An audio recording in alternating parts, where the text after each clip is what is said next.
to meet with Mimosa. Hello. Hi. How are you? I'm good. How are you? All good. Thank you for coming, for being here.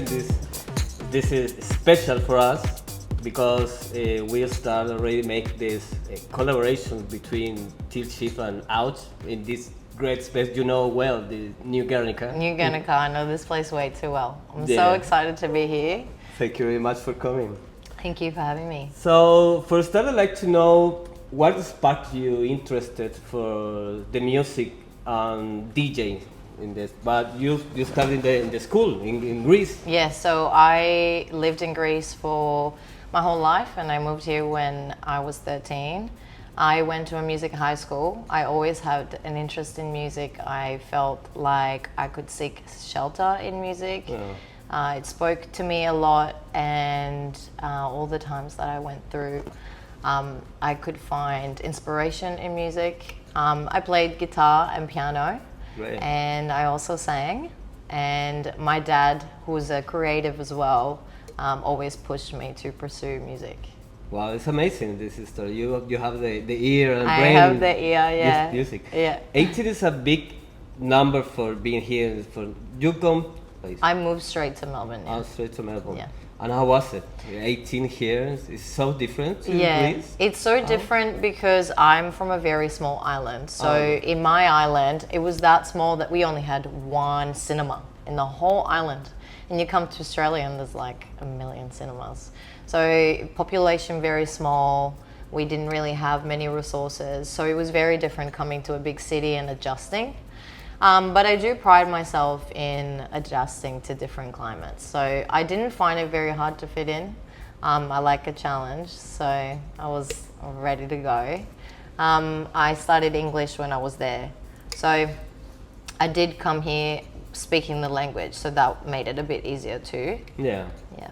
Yeah, I try to do that the same here now, actually now this year.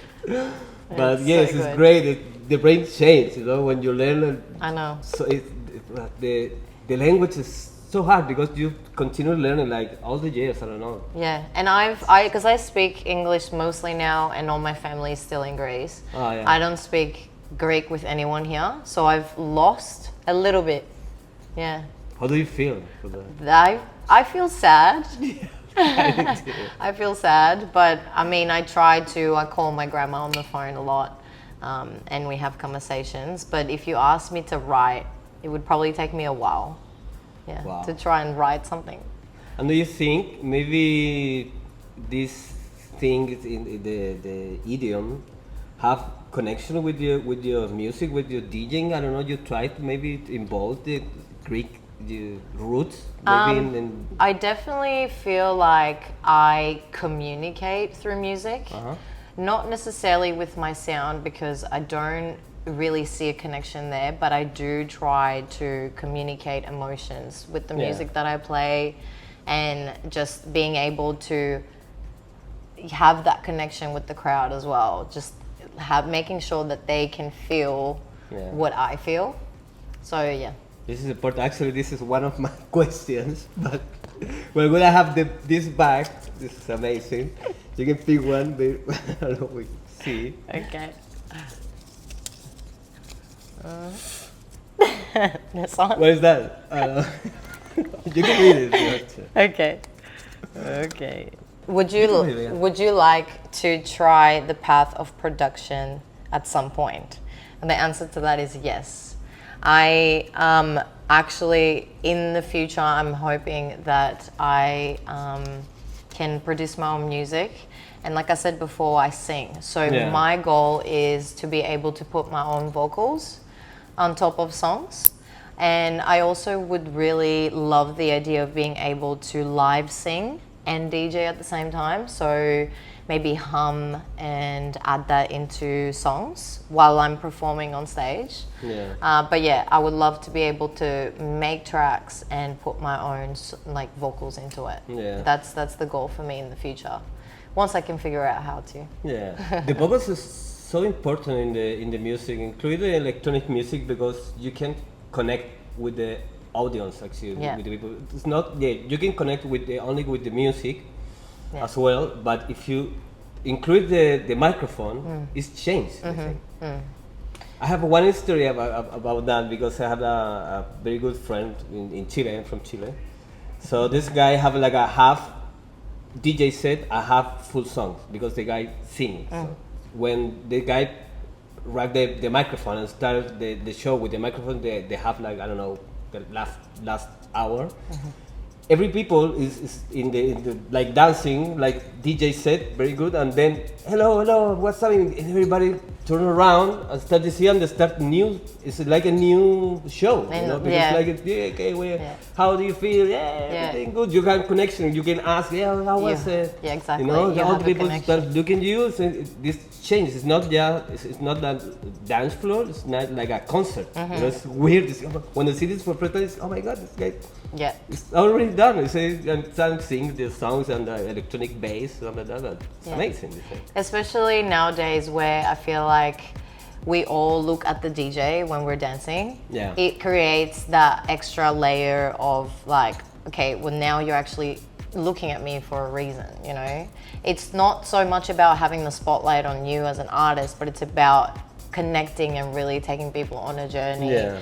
And with the vocals, my idea is just being able to break up the beats and actually differentiate from like when a song has a breakdown and when it starts building up again and all those things. Oh, it's amazing. The music connects.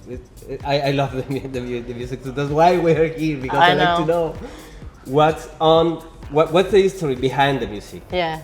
This is it. I feel like it's important, especially as a DJ, when you just want to take people on a journey. I think that's why I started playing as well. How do you say that? Well, Melbourne has such a vibrant and diverse music scene. How has the city influenced your sound and career as a DJ? How was it? Look at that. I feel like I've always liked a specific sound, but I only discovered my love for it here. So for that, I'm very thankful. I went through different phases of liking different music, and now I can finally confidently say that I know what my sound is. I feel like Melbourne is so great because everyone gets to express themselves however they want with no judgment. You know, people don't really look twice at you for doing what you want to do as long as you stand by it. And I feel like that's what I've learned here. Like whatever I do, I stand by it, and that goes to music as well. If I'm going to play a song and I'm going to perform, I'm going to put my all to it. And I feel like everyone in Melbourne that I've met and I've talked to, and all the clubs and promoters that have allowed me to curate a vibe have been so great because of that reason. They've just allowed me to do that. And it's great. Everyone's so accepting. There's so much room for growth with artists nowadays. Yeah. And there's a lot of support, which I really appreciate. Everyone helping each other. People want to see other people succeed. Yeah, it's amazing how this helped to grow all this, the vibe, because in Melbourne they have a lot of DJs, but a lot. Everybody know how to use the DJing. You know, I used to DJing or do it now. But I don't know. I know, but I know how to use the machine. Say, okay, this is great. Yeah. So it's so competitive, but also it's so supporting. You know, it's because I have a lot of clubs like this. In Guernica, it's amazing, but you can find this thing. It's so competitive, but also it's so supportive. This is okay, yes. I feel like the only problem that I could point out, although that wasn't in the question, was that a lot of people see it as competition, and I do understand that for a lot of people that's the career path they want to choose. But music shouldn't be competitive. It should just be, it's a form of art, right? Like if I paint a picture and you paint a picture, I'm not gonna say, oh, mine looks better than yours. How you choose to do art and how I choose to do art is equally just as important and beautiful. I never saw music as competition, and I don't do this for money, and I don't do this for status. I do this because I fantasize about people's reactions when they hear a song, because I know what my reaction is. Like if I'm hearing a really good song, I'm like, whoa, this is great. I want to see that in people's faces when I perform. it's the validation you get from curating the vibe and people actually vibing. That's the best part. So competition, not for me. No, It's amazing. not for me. Of course, because the art, it seems like you can show your soul actually. Yeah. It's very important and for everybody, for the human being, for the mankind, the artist express the soul actually and connection to. And I feel like it can be a little bit of a lost art as well when you know you have people jumping on and just trying to prove themselves and not really thinking about the reason you've been put to play here is so you can curate the vibe and make sure the night runs smoothly. Like we all have a part to play in how other people's nights are going, because at the end of the day, like you're attending a nightclub, you're paying to be there, you want to have a good experience, and that's my job. Yeah, it's amazing. And also you have like in your DJ set kind of you transit like psytrance, like, but it's not every psytrance, it's like Goa psytrance. This is amazing. I like to ask for this because I'm very fan for Goa. Because like I for him. I play for you. Yeah, okay. For my people. Amazing. Yeah, but how do you connect with Goa Gil actually, with Goa style? Yeah, I love what I love the most about it is that it doesn't have to be hard and fast to take you on a journey. And that's the same thing with like progressive house, progressive trance, not so much side trance because it's like straight to the point, but it takes you on a journey. I love those alien wobbly sounds. I love music that makes me want to get weird. Like music that makes me move my hips, that is sexy, has a bounce to it. And what I love the most as well is the melody, because every Goya track that I've heard has just a melody that guides the song. It's not just bass, you know, it's melody with the hard bass. It's like, well, okay, like we're here now. Like that's what I love the most about it, and I resonate with it, and it's what I want to play and what I would like to continue playing, because it's the music that made me want to do this. So that's very important for me. Yeah, I still would like to be able to curate for different crowds, but stay very true to what I think my style is. Because like I said earlier, I did this because I wanted to see people's reactions to songs I like. That, like, if I go out to a club and I play the songs I want to hear, I'm having a great time.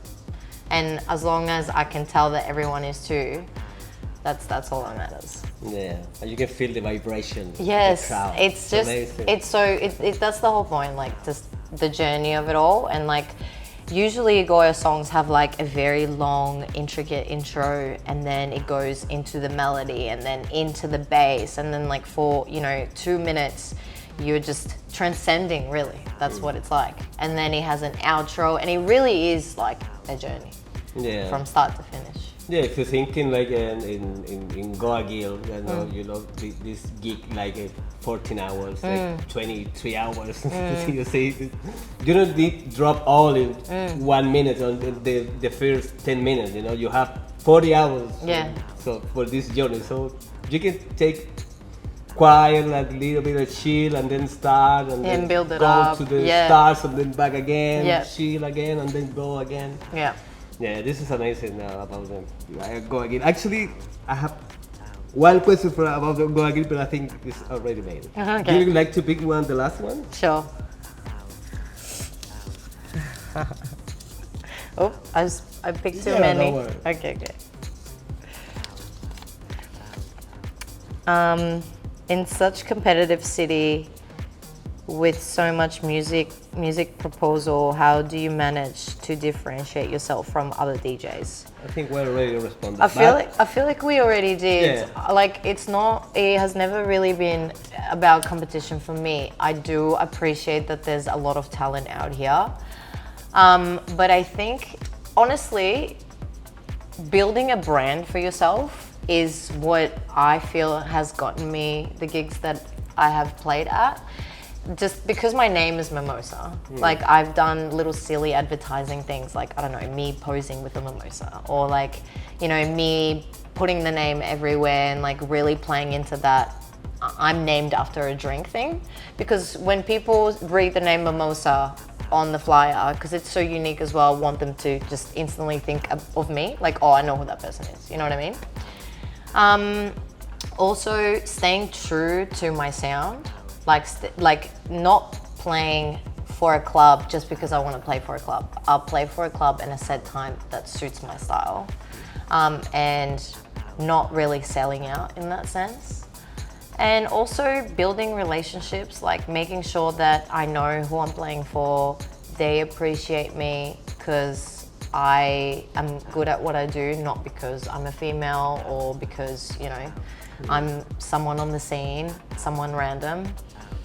And yeah, just having that relationship with the people and the clubs that trust you to curate a vibe, and making sure that you don't just do it for the crowd, you do it for them as well. Like making people proud and keeping those expectations.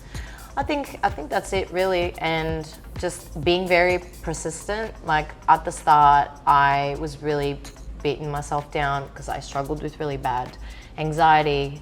So I delayed DJing for so long because I always became so nervous being in front of a crowd.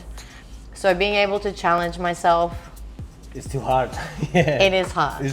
It's hard dealing with the nerves. So I feel like being persistent has got me where I am as well. Like I will not give up, and I will keep doing this for as long as I want to and I can, because I love music, and I think that's important to remind people as well.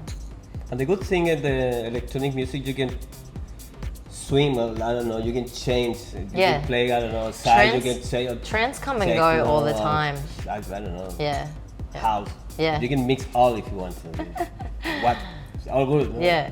But depends on the club. I don't know if you go, I don't know, to what might go to like stride like techno. I don't know if you play like a chill thing. Well, depends, it just depends on where you're playing and who you're playing for.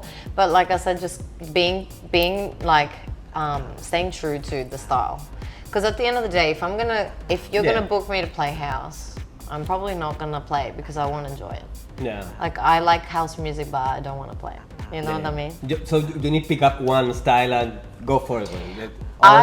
It's a broad style. It's a broad style. Like I usually play progressive house or progressive trance and some techno when I play out. But what I would love to play the most is Goya and progressive trance. That's the style that I want to be known for. It's amazing. Well, thank you very much for being here. Thank you very so much for telling all your history, for opening your heart and your soul. Thank you for listening. For all the people who's here. Everybody's so listen here, and thank you so much for New Guernica also for give us all this wonderful space. And we start recording all this interview here because we connect with Till Shift, and it's amazing. So thank you, Till Shift, for having us. This is for a start, and I don't know when ends this. So thank you very much. Also for being here. See you at the dance floor. You're going to play now. I will play now. 30 minutes. And you will hear it. You'll know what it's about. I know. Thank you very much. Thank you so much. Thank you very much, guys. See you in the next time. Bye bye. Yay! That was so fun. Thank you so much. Thank you very much.